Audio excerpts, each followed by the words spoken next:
तो फ्रेंड्स कल एनएफपी का डाटा रिलीज़ होगा और ये एक इम्पोर्टेंट न्यूज़ है फॉरेक्स की। तो इसका थोड़ा सा फोरकास्ट देख लेते हैं। देखिए एनएफपी है 4 तारीख में। इसमें क्या है कि एम्प्लॉयमेंट चेंज है कैड का, तो इसका इफेक्ट होगा थोड़ा।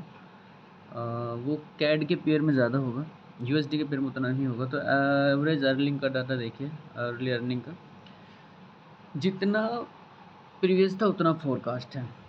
अनएम्प्लॉयमेंट रेट का जितना प्रीवियस था उतना फोरकास्ट है। अब जो ये दो डाटा सेम फोरकास्ट हैं वो डिपेंड करेंगे जो एनएफपी का डाटा है वो एम्प्लॉयमेंट चेंज का डाटा।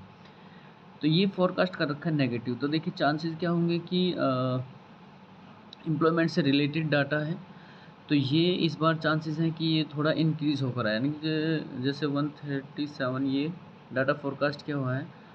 तो देखिए जब भी ये मैं आपको दिखाता हूँ पुराने रिकॉर्ड के अकॉर्डिंग 137 के आसपास जब भी डाटा होगा तो एकदम उसने देखिए ये रहा 147 वहाँ 37 है।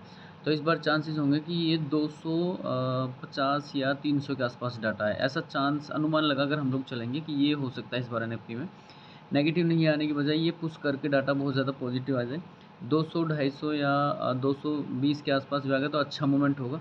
तो बाकी के जो दो डाटा है एवरेज अर्ली अर्निंग वाला और एम्प्लॉयमेंट रेट चेंज वाला, ये दो डाटा फिर इसके अकॉर्डिंग पॉजिटिव आ जाएंगे क्योंकि वो एक तरह से इसी एक डाटा पर बेस है ये news NFP non farm employment change पर। तो ये डाटा पॉजिटिव आएगा तो euro USD sell, GBP USD sell और गोल्ड सेल की डायरेक्शन में होंगे और यूएसडी जेपीवाई बाई की डायरेक्शन में। तो इतना ही इसका फोरकास्ट है। तो हम लोग अगर सिंगल अकाउंट यूज़ करेंगे तो हम लोग यूरो यूएसडी को सेल करेंगे क्योंकि ये मानते हैं कि फोरकास्ट जो एनएफपी का है इसी का डाटा के बेस पर दो डाटा रिलीज़ होंगे और अगर नॉर्मल चेंजेस आते हैं डाटा में तो फिर बिग बन सकती है। थोड़ा सा सावधानी से भी ट्रेड करना पड़ेगा इस पर।